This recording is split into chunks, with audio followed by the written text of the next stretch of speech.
this lesson, we're taking a look at Sittin On the Dock of the Bay by Otis Redding. I'm including this as part of my 7th chord series because it contains a couple of 7th chords, so if you want to learn more about 7ths and more songs that use them, the series is linked in the description, but for now, let's dive into this tune. So we'll start with the bass line that you hear in the intro, just playing it on guitar. We're going to start with first finger playing the note G on the 3rd fret of the bottom string, and we're going to do a sustained pick first. Then we're just going to do another quick pick before rolling the finger onto the next string, playing the C note on the 3rd fret of the A, and we're going to pick that one and then hammer down on the 5th fret of the A. So you can use either your 3rd finger or little finger to do the hammer. Normally I use the little finger, but either will work, and we're going to do that hammer twice. So put that together, and we just repeat that 4 times, once per bar. So 4 bars for the intro.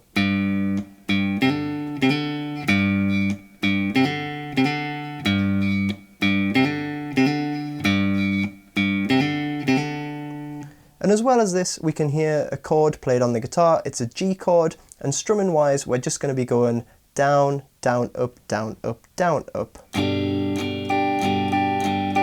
Again, 4 bars.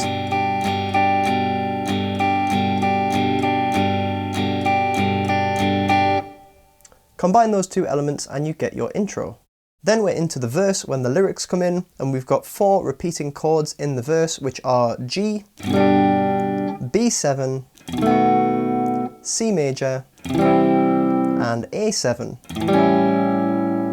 If you're not sure how to play the 7 chords, then there's a video on them earlier in the series, the dominant 7ths video, so check that out. But we're just playing 1 chord per bar, so 4 bar loop. So we've got G, 2, 3, 4, B7, 2, 3, 4, C, 2, 3, 4, A7, 2, 3, 4. Now in terms of rhythm, you could just use your standard Old Faithful pattern. That works quite well in this track, so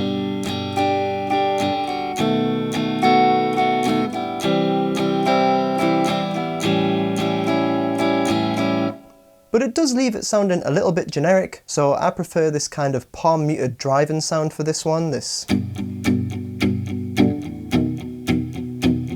like you heard in the intro. So I'm just doing downstrummed 8th notes, and I've got a bit of palm muting on, so just not letting the strings ring out fully. Now if I keep the palm mute locked in place, we're going to get pretty even strums, which sounds like this.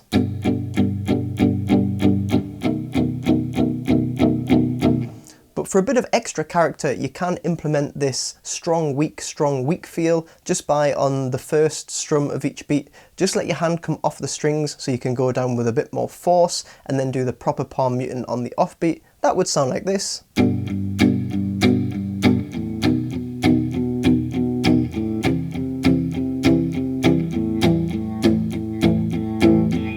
Just sounds a bit more bouncy, adds a little bit more drive to the rhythm, I think. But don't worry if you can't quite nail that, just the normal palm muting will sound fine. And another rhythmic element, it'll sound pretty good to push every 2nd chord. So coming in on the and of 4 rather than the 1 of the next bar. So just to show you what I mean, the G to the B, 1 and 2 and 3 and 4 and 1 and 2 and 3 and 4 and. Then C is on the beat, A is off the beat, so 1 and 2 and 3 and 4 and 1 and 2 and 3 and 4 and. So you're alternating this normal chord pushed feel. 1, 2, 3, 4 and 1, 2, 3, 4, 1, 2, 3, 4 and 1, 2, 3, 4. So if you throw those pushes in, it'll just help your guitar rhythm line up with the bass and piano that you hear on the track. And final optional extra that you might want to throw in is some kind of walking bass style runs between the chords, like you saw me do in the demo. So just to give you an example of this, from the G to the B, and just hear the bass note walking up to the new root there. So what I'm doing, I'm just strumming the G as normal. But then towards the end of the bar, I'm going to hit just the G root note, then the open A string, 1st fret on A string, and then 2nd fret with the middle finger. And this is the root note of the B7 chord, so we can put the rest of the chord in place and strum it normally. Then if we play the C chord, we can do the same thing to move to the A7. So play your C, Then at the end, we're going to go staying on the A string, 3rd fret, 2nd fret, 1st fret, open string, so all chromatic, and that open A is the root of the A7 chord, so pop the rest of the chord in place, continue your strumming. And if you time it right, then the root note of the new chord will line up with that pushed rhythm that I mentioned before.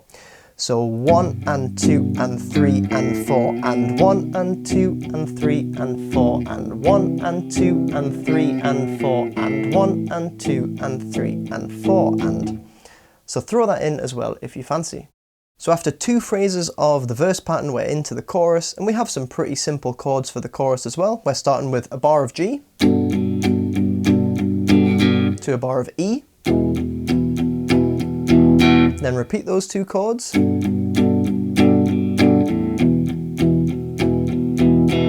another bar of G, this time to a bar of A7,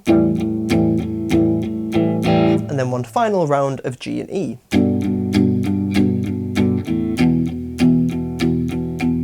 So just an 8-bar chorus. If I run through the whole thing, we've got G, 2, 3, 4, E, 2, 3, 4, G, 2, 3, 4, E, 2, 3, 4, G, 2, 3, 4, A7, 2, 3, 4, G, 2, 3, 4, E, 2, 3, then back into the verse.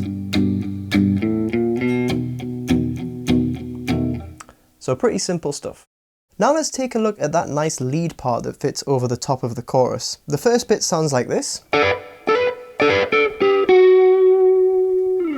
So what we're doing here, I've got my first finger on the 14th fret of the G string and second finger on the 15th fret of the B string, and I'm going to pick both of those together. I'm just playing this finger style because I like the sound of it, but you could probably use a pick as well. So I'm going to pick those 2, and then I'm going to hammer the 3rd finger down onto the 16th fret of the G string, and then immediately mute the strings. We're going to do this a few times, and then on the 3rd time we're going to hammer down and then take the 3rd finger off and play just the first 2 fingers again. So it sounds like. After this, we're going to use the 1st finger to bar the 12th fret on just the G and B strings. And then to finish off this little phrase, move the 1st finger down 1 more fret and just play the G string, maybe with a little bit of vibrato, and put all that together.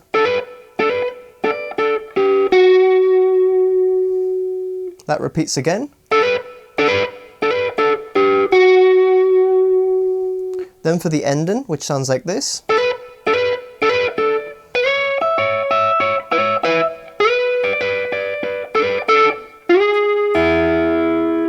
Starts pretty similarly, so we're up around the 14th and 15th fret again with the hammer. But then we're going to take this shape and slide up 2 frets, leading with the 3rd finger. So 3rd finger is going to make it up to the 18th fret on the G, with 2nd finger on 17th fret of the B. So, and then we just bounce backwards and forwards between these 2 notes. And then we do the little hammer at the end of this phrase again. So 1st finger is going to pop down on 16, hammer to 3rd finger on 18. So we've got.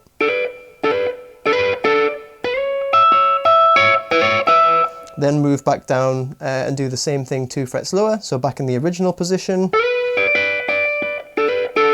And then to finish off, we're going to do a little slide into the 13th fret on the G, and it sounds like he just hits the open E string. So, but it would also sound nice to slide into 13th fret G and then use 1st finger to grab the 12th fret on the top string, so just an octave higher than the open string. Both of those sound pretty nice. Put all of that together and this is what you end up with.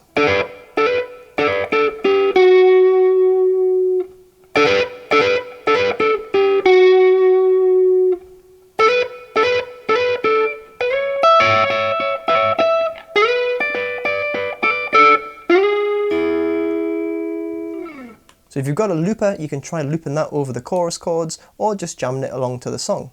So after a couple of rounds of verses and choruses, we get to the bridge, Now the bridge is a much more open sounding section, so I would lose the palm muting here and go for more normal Old Faithful type strumming. We also have some quicker chord changes. So just to go through the chords, we're starting with half a bar of G and half a bar of D. So 1, 2, 3, 4, then a full bar of C. 1, 2, 3, 4. That repeats. So G, 2, D, 4, C, 2, 3, 4. We then have our half bars of G and D again. 1, 2, 3, 4. But then we have half bars of C to G. 1, 2, 3, 4. And then the final 2 bars, we've got a full bar of F. So use whatever version of F you like, go for the full bar chord if you want. Full bar of F and then full bar of D. And that finishes off the bridge.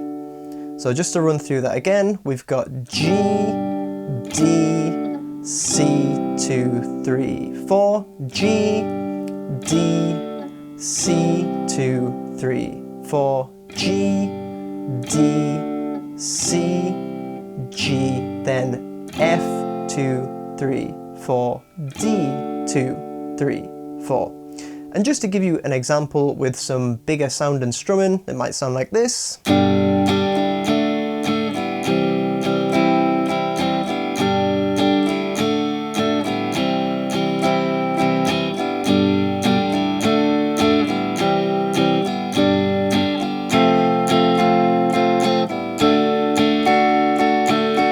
You could also do a bit of a downstrum build-up on that F and D at the end.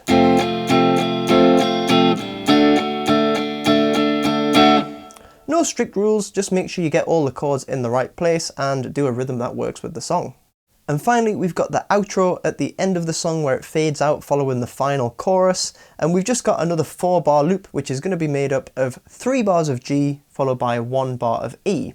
So G, 2, 3, 4, 1, 2, 3, 4, 1, 2, 3, 4, E, 2, 3, and again, G, 2, 3, 4, 1, 2, 3, 4, 1, 2, 3, 4, E, 2, 3, 4. That gives you all the chords. So there you have all the parts. Fairly easy chords and pretty chill tempo, so this is quite a good one to try and play along with the track and nail the full structure, and that lead part is a nice extra to throw on top as well. Remember, you can find the 7th chord series via the link in the description, and my Patreon page is linked there as well, which has some more guitar resources. Be sure to subscribe for some more guitar content and give this video a like if you found it helpful, and I'll see you in the next one.